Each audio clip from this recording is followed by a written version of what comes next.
Nathalie et Eric sont installés à Bigoul il y a depuis 4 mois. Elle est en recherche d'emploi, lui est fonctionnaire, et quand il a eu la possibilité d'être muté en Corse, ils ont sauté sur l'occasion. J'ai tendance à dire bien souvent que je ne suis pas venu sur une carte postale de Palombages. Je connais un peu les Corses et la Corse, et puis je viens surtout pour la nature. La sérénité, la paix, le cadre de vie est magnifique, les paysages sont magnifiques, le temps est magnifique. Donc oui, moi je ne suis pas déçue.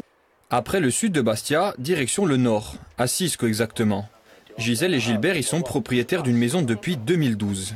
Tous deux retraités, ils ont voulu privilégier le cadre de vie. Sisco n'est pas loin de Bastia, et puis il y a les commodités, voilà.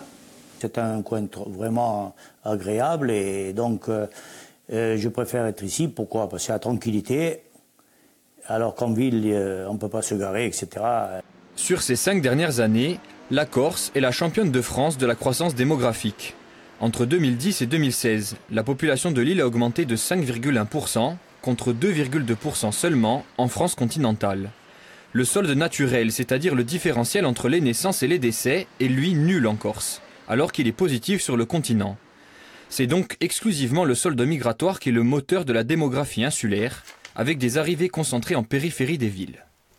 Alors, le phénomène de périurbanisation, qui n'est pas propre à la Corse, c'est que dans les grandes villes comme Ajaccio et Bastia, simplement, le marché devient rapidement saturé, les familles s'agrandissent. Donc ce sont des personnes qui travaillent dans ces pôles urbains qui recherchent des logements plus grands à l'extérieur, parce que le logement est moins cher aussi à l'extérieur. 330 500, c'est le nombre d'habitants que compte la Corse au 1er janvier 2016. Un chiffre qui devrait continuer d'augmenter. Nous pourrions être plus de 385 000 à l'horizon 2050.